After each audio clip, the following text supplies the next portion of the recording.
Vamos fazer duas leituras. A primeira leitura é Levítico, capítulo 10. Depois nós vamos estudar isso com mais vagar, mas eu quero chamar a sua atenção para que você esteja preparado aí para fazer a tarefinha da liturgia, tá bom? Então vamos lá. Deixa eu ver só se os meninos voltaram aqui. Opa! Apóstolos, tá certo. Então maravilha. Então, vamos lá. Levítico, capítulo 10, verso 1, vai dizer assim: Nadab e Abiú, filhos de Arão, ou seja, então da família sacerdotal, tomaram cada um o seu incensário e puseram neles fogo, e sobre este incenso, e trouxeram fogo, o que está escrito aí? Estranho perante a face do Senhor, e aqui essa expressão é a mais importante de todas: o que lhes não ordenara. Isso aqui você tem que grifar aí.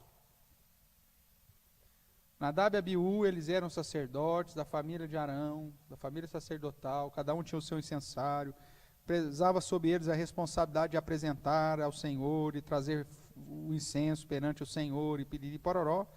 Só que eles fizeram isso de uma maneira diferente do padrão que Deus havia estabelecido. Ok? E que Deus não havia ordenado. Então, qual que foi o motivo do verso 2 dizer então? Então saiu fogo de diante do Senhor e os consumiu, e morreram perante o Senhor. Esses caras foram mortos porque eles não ofertaram de modo correto, fazendo a conexão aqui com a oferta correta. Eles trouxeram um fogo estranho, que não foi aquele que Deus pediu, então a oferta estava errada, e Deus não tinha mandado eles fazerem isso. Deus não havia ordenado. Então veja, nós vamos ver isso na terceira aula da vida cristã, mas a questão é o seguinte: não basta você ter boa intenção. Você tem que ser obediente. No que refere-se à oferta ao Senhor, vou repetir isso: não basta você ter boa intenção. Você tem que ser obediente. Imagine Abel, que era um menino bom, tinha fé, justo, só que ao invés de apresentar as primícias do seu rebanho e a gordura desse, ele tivesse feito uma pamonha para Deus.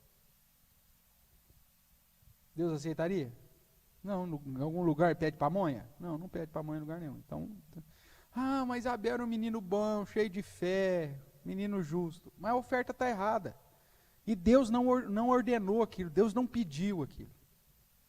Então esse é o padrão que a Igreja Presbiteriana, eu não vou dizer nem Igreja Presbiteriana do Brasil, mas a Igreja Presbiteriana Reformada, assume no contexto de adoração a Deus. No contexto, nós vamos estudar isso depois também, mas no contexto de adoração, por isso que é só um adendo aqui, nós só podemos colocar como elemento do culto aquilo que Deus ordenou. Se Deus não falou nada, a gente não coloca. Mas Deus não falou nada, pastor. Então, se Deus não falou nada, se Ele não proibiu, então, e também não ordenou, mas Ele não proibiu, então segue a vida. Não. Quando refere-se à oferta de adoração ao Senhor, ou você apresenta aquilo que Deus pediu, meu amigo, você está correndo risco. O texto é claro: Deus não lhes havia ordenado apresentar isso. E porque Deus não havia ordenado, e porque o fogo não era um fogo correto, uma oferta correta, Deus os matou. Então, aqui eis o princípio de liturgia da igreja, o princípio regulador do culto da Igreja Presbiteriana Reformada. No culto da igreja só se coloca aquilo que Deus ordenou. Pastor, nós não podemos fazer um negócio diferente no culto para tornar o culto mais atrativo, um negócio mais agradável para as pessoas? Não, não podemos. Deus ordenou? Não, não ordenou. Ah, mas ele não proibiu também, pastor. Não. A pergunta não é se Deus proibiu, a pergunta é se Deus ordenou. É isso que vai determinar o padrão do nosso culto. Ok? Então a palavra de Deus tem que ser explícita. Faça isso, tenha isso, ou tenha aquilo. E aí, para a gente chegar numa definição de ordem litúrgica, ou de ordem do culto, nós temos que seguir um padrão que o próprio Deus estabelece na sua palavra. Nós vamos estudar isso mais à frente, com mais vagar, mas você vai ver que no culto a Deus, as orações são bem-vindas, a leitura da palavra fazia parte, a pregação ou a profecia, né, no sentido de apresentar a palavra, faz parte. As ofertas, as oferendas, os dízimos, as ofertas fazem parte. E no caso do Novo Testamento, a aplicação dos sacramentos, que também no Novo Testamento tinha. A própria questão da consagração do primogênito, da circuncisão, tudo isso são situações litúrgicas, são situações de adoração, de oferta ao Senhor. E tinha que ser feito rigorosamente como havia sido mandado. Em Cristo, a lei cerimonial caiu, então nós não precisamos mais de holocausto, não precisamos mais de oferta disso, oferta daquilo, mas o padrão permanece o mesmo. Ok? Então, mas isso aqui nós vamos voltar a tratar disso para reforçar. O segundo texto que eu queria chamar a sua atenção está em Isaías. Isaías capítulo 6. Isaías capítulo 6.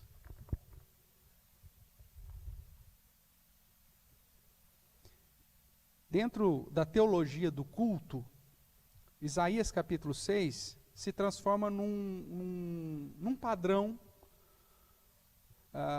de ordem de culto. Os pastores mais antigos, inclusive, só seguiam esse padrão. Tá? Vamos ver qual que é esse padrão. Primeiro, no ano da morte do rei Uzias, eu vi o Senhor assentado sobre um alto e sublime trono, e as abas de suas vestes enchiam o templo. Então, a primeira coisa, a grandeza de Deus. O culto precisa exaltar a grandeza de Deus. Tá? Serafins estavam por cima dele, cada um tinha 6 asas, 2 cobriam o rosto, com 2 cobriam os seus pés, e com 2 voava. E clamavam uns aos outros, dizendo: Santo, Santo, Santo é o Senhor dos exércitos, toda a terra está cheia da sua glória. Até aqui. Esse primeiro ponto, então, aponta, indica essa questão da grandeza de Deus, da soberania de Deus. Dentro da ordem do culto, é aquilo que nós chamamos do período da adoração. Os anjos estão lá, santo, santo, santo. Você sabe qual que é a diferença entre adoração e louvor? Sabe, Alex? Sabe, Brunão? A diferença de adoração e louvor? Vamos supor, se eu pedir uma oração de adoração, e se eu pedir uma oração de louvor, existe diferença?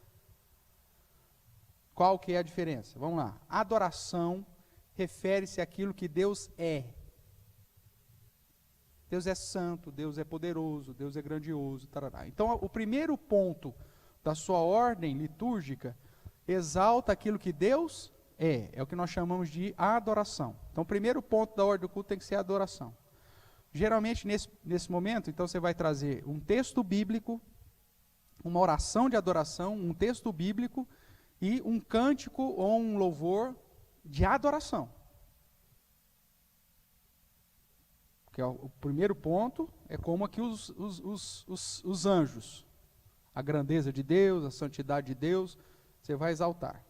Aí continuemos a leitura. Segundo ponto, as bases do limiar se moveram à voz do que clamava e a casa se encheu de fumaça, a presença de Deus. Então você invocou através da adoração ao Senhor. Então Deus manifesta a sua presença no meio do seu povo. Verso 5, então disse eu, Ai de mim, estou perdido, porque sou homem de lábios impuros, habito no meio de um povo de impuros lábios, e os meus olhos viram o Rei, o Senhor dos Exércitos. Segundo momento da ordem do culto, contrição, onde o pecador reconhece que estou diante de um Deus grandioso e eu sou um miserável. Ai de mim. Por isso que a gente segue aquela ideia. Primeiro ponto, adoração. Segundo ponto, contrição. É um momento que você vai conduzir a pessoa a compreender que diante da grandeza de Deus, não existe outra coisa a fazer senão nos humilharmos. Ai de mim, eu estou diante de Deus, eu vim adorar ao Senhor. E se Deus resolver puxar minha orelha aqui diante de todos os pecados que eu cometi antes de chegar aqui na igreja, eu estou perdido. Então, a contrição. Tudo bem? Terceiro ponto. Verso 6. Então, um dos serafins voou para mim, trazendo na mão uma brasa viva que tirara do altar com tenaz. Com a brasa tocou a minha boca e disse: eis que ela tocou os teus lábios. A tua iniquidade foi tirada e perdoado o teu pecado. Então, aí você entra no terceiro ponto da liturgia, ou da ordem do culto, que é o louvor. É a gratidão por aquilo que Deus fez. Então, respondendo, qual que é a diferença de adoração e louvor? Adoração é aquilo que Deus é. Louvor trata daquilo que Deus faz. Ou fez, ou fará. Então, se eu peço uma oração de adoração, a oração vai ser: Senhor, nós adoramos o teu santo nome por tua grandeza, porque o Senhor é santo, porque o Senhor foi maravilhoso para conosco, o Senhor é o justo juiz. É tudo focando naquilo que Deus é. Depois, se nós pedimos uma oração de louvor, a oração de louvor é: Senhor, nós te louvamos porque o Senhor nos salvou, porque o Senhor nos deu a chuva, porque o Senhor nos deu a saúde, porque o Senhor tem respondido às nossas orações, porque o Senhor fez o teu povo sair do Egito, porque o Senhor me fez sair do lamaçal do pecado. Ou seja, o louvor enfatiza aquilo que Deus fez, faz e fará. Eu te louvo porque o Senhor aplicará as suas promessas sobre a minha vida. Então, adoração, o que Deus é. Louvor, o que Deus faz. Tá? Então, nós vemos aqui em Isaías. Primeiro ponto, adoração. Deus é santo, grandioso, está acima de todas as coisas. Segundo ponto, diante dessa grandeza, eu olho para mim. Ai de mim, contrição. Uma vez que eu fui perdoado, então aí entra o louvor. Deus limpou o meu pecado. Então agora eu agradeço porque Ele me limpou, porque Ele me perdoou, porque Ele me lavou com seu lavar regenerador. Quarto ponto, verso 9. Depois disso ouvi a voz do Senhor. Veja, pregação. Ouvi o quê? A voz do Senhor. É o momento de ouvir a voz do Senhor. É a pregação que nós vemos aqui em Isaías. Que dizia: a quem enviarei? Quem há de ir por nós? E aí você tem o outro, o quinto ponto, que é a consagração. Onde ele diz: disse eu, eis-me aqui, envia-me a mim. Então, eu reconheço a grandeza de Deus, me humilho, agradeço pelo perdão recebido, ouço o ensino do Senhor e me coloco à disposição, em consagração, a fazer a vontade de Deus. Eis-me aqui, envia-me a mim.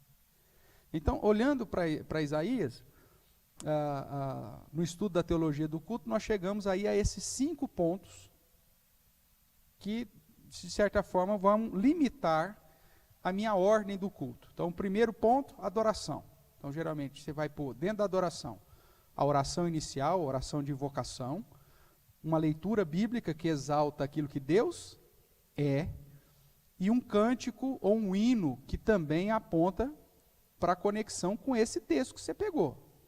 Se um texto está falando que Deus é santo, então você traz um cântico que fala que Deus é santo. Tudo bem? Segundo ponto, contrição ou confissão de pecados. É o reconhecimento que você é pecador diante desse Deus poderoso. Então você traz um texto que conduz a igreja a refletir sobre a nossa condição pecaminosa e a necessidade do perdão de Deus. Então você traz um texto e aí conduz as pessoas a orar, a pedir perdão. Ai de mim, a dizer para Deus, ai de mim, Senhor. Se você quiser pôr um cântico aqui, sem problema nenhum.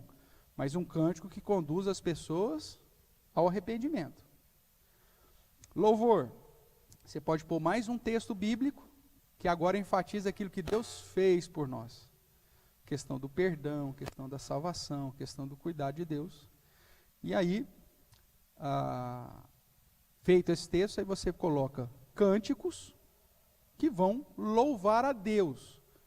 Não são cânticos para agradecer a presença do visitante, não são cânticos para exaltar se a pessoa é bonitinha ou ela é feinha, não. O louvor é voltado para Deus. Então, dentro da sequência dos textos que você está usando, geralmente você usa cânticos que vão louvar a Deus, justamente ou pela sua grandeza, ou por aquilo que Ele fez por nós. Ou te preparando para aquilo que vai ser ensinado no sermão. Roberto.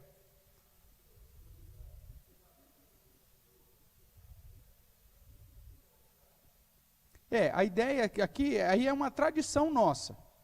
O amém tríplice do final do culto é só uma tradição reformada, vamos assim dizer, ou da igreja presbiteriana, né, para exaltar a trindade de Deus e para agradecer, né, pelo culto que prestamos a Deus, apontando tanto para o término quanto para a esperança do retorno de Jesus. Porque lá em Apocalipse, Jesus se apresenta como amém. Aquele que virá, eu sou o amém, e venho sem demora. Então aponta para isso também. Mas é uma questão muito mais litúrgica de tradição, não é uma exigência. Se você não quiser cantar o amém tríplice, você não canta, e não tem problema nenhum quanto a isso. Inclusive você tem vários cânticos de final de culto. Você tem um amém quádruplo, o amém sétuplo, você tem vários outros. É que gerou uma tradição dentro da igreja presbiteriana, o amém tríplice. Né, por conta da trindade, por conta das promessas e tudo mais. Tá? Mas ele não é um elemento essencial do culto. Se não tiver, não tem problema nenhum. Tá? Abner?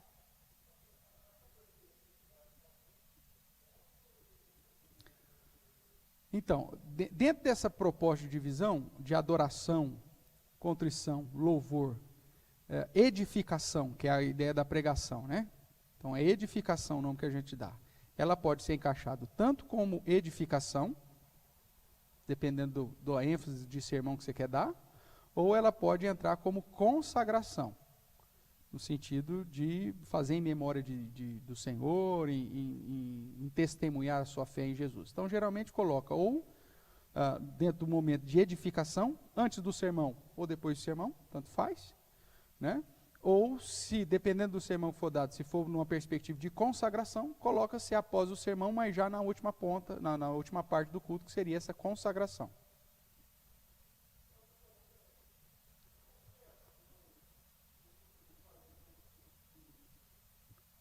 Por que não fazer ceia todo domingo? Talvez por uma questão econômica. Você comprar vinho e pão para todo mundo todo domingo, você cria um gasto, às vezes, que fica pesado para a igreja. E como você não tem uma determinação explícita que tinha que ser todos os domingos, e você tem o padrão de que ela substituiu a Páscoa, as igrejas, lá no começo, faziam uma vez por ano só. Faziam só na Páscoa. Então, como Jesus celebrou a ceia na Páscoa, instituindo a Santa Ceia, então eles deixavam de celebrar a Páscoa, porque o cristão não celebra a Páscoa mesmo, não tem por que você celebrar o Cordeiro, não tem por que celebrar, você celebra a Santa Ceia. Então, no lugar da Páscoa, você colocava a ceia, e era uma vez por ano. Depois, com o passar do tempo, baseado em Atos, eles se reuniam todo primeiro domingo, ou todo primeiro dia da semana, para orar, para perseverar, e para partir o pão. Então, falaram, opa, eles faziam isso mais vezes. Mas você não tem isso como determinação. Então, a igreja começou a fazer mais vezes. Por exemplo, no caso da igreja católica, eles colocam isso em todas as missas, mas numa perspectiva litúrgica de sacrifício. Então, é como se Jesus estivesse sendo sacrificado a cada missa. Né? Por isso que eles fazem toda a missa. O missal é toda uma sequência, igual essa sequência que eu estou mostrando de ordem, eles têm uma ordem explícita deles que é pautada muito mais para o templo. E a nossa é muito mais voltada para a sinagoga. Por isso que a ênfase é na palavra. Né? Por que o púlpito no centro? Né? Geralmente, por que a arquitetura da igreja reformada ela tem o púlpito no centro e a mesa no centro? Porque você está indicando para as pessoas que a centralidade do nosso culto está na palavra e na comunhão com Jesus. Hoje em dia, as comunidades não têm isso mais. Né? Mas existe um padrão. Dentro da igreja católica, o que está no centro? O altar. Porque é o sacrifício, que é o padrão litúrgico do catolicismo. O púlpito geralmente é até no canto. O padre vai lá, sobe lá numa tribuninha lá e prega lá. Né? Você vai para Genebra, o contexto arquitetônico, era um pouco, o púlpito era de lado, mas ele era acima. Subiu uma escadona, o cara ficava lá em cima, para mostrar a superioridade da palavra. Então tem todos esses elementos, inclusive arquitetônicos e tudo mais, de distribuição do ambiente, para indicar qual que é a ênfase daquela comunidade. Né? No nosso caso aqui, a gente transparece essa ideia da centralidade, tanto da palavra quanto da comunhão. Agora, se a igreja, por convenção, decidir que pode ser feito a celebração da ceia todo culto, todo domingo, não há problema nenhum. Você não estaria ferindo nenhum princípio, porque o próprio Senhor Jesus disse que a gente deveria fazer em memória dele. Então, como nós nos reunimos toda vez em memória dele, não tem problema nenhum a gente fazer isso. Mas por convenção, estima-se fazer uma vez por mês, pelo menos. Por que fazer também uma vez por mês? E decidir que era o primeiro domingo do mês? Porque aí ficava fácil, principalmente nas comunidades rurais, das pessoas se programarem para estar pelo menos no culto da ceia. Né? O cara se programar para estar lá pelo menos um domingo para celebrar a ceia do Senhor. Né? Se você fizesse pelo menos uma vez no ano, só na Páscoa, justamente naquele domingo lá o cara ficou doente, aquele domingo lá aconteceu algum problema, aí o cara perdia. Então, por convenção, mas você não tem determinação explícita na palavra do Senhor nesse sentido. Tá?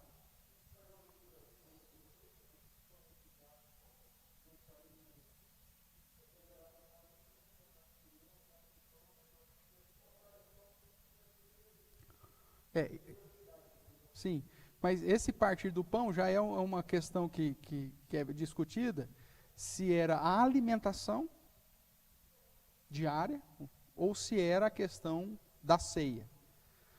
Pelo que depois nós vemos em Atos 6, que é o problema que gerou a criação da junta diaconal, as viúvas helenistas estavam sendo esquecidas na distribuição diária do quê? Da comida. Então, provavelmente, esse partir do pão seja tão somente uma questão da alimentação diária deles. Né? Porque eles tinham tudo em comum. Então, eles comiam junto mesmo. Então, por isso que não é uma situação de ordenança. E como o livro de Atos é um livro histórico, registra como que se vivia a igreja de Jerusalém. Você não vê essa mesma prática depois, nem em Antioquia, nem em outras as igrejas que Paulo foi plantando. Uma característica lá, por conta daquele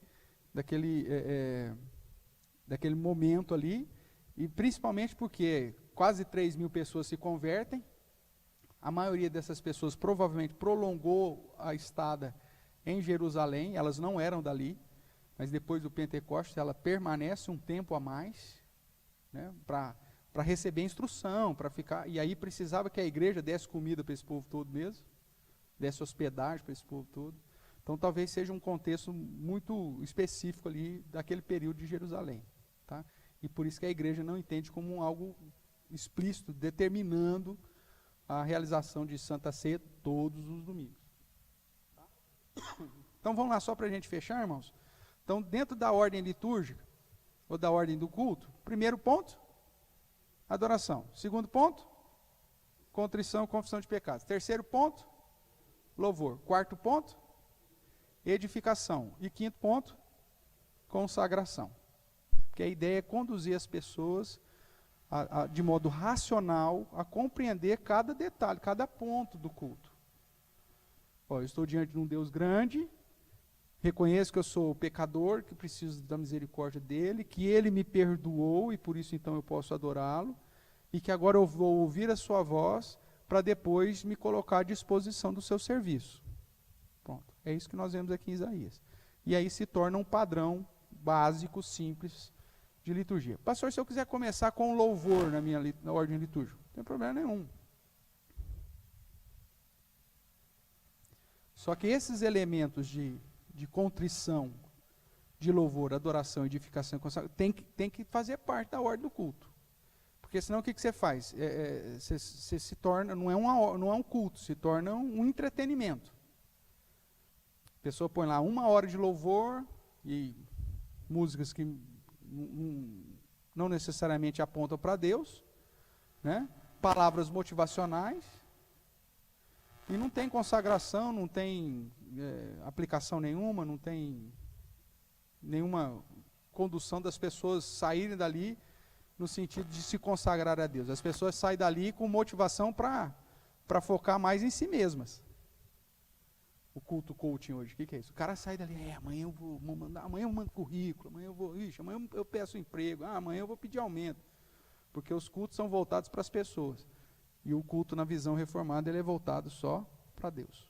Tudo bem, irmãos?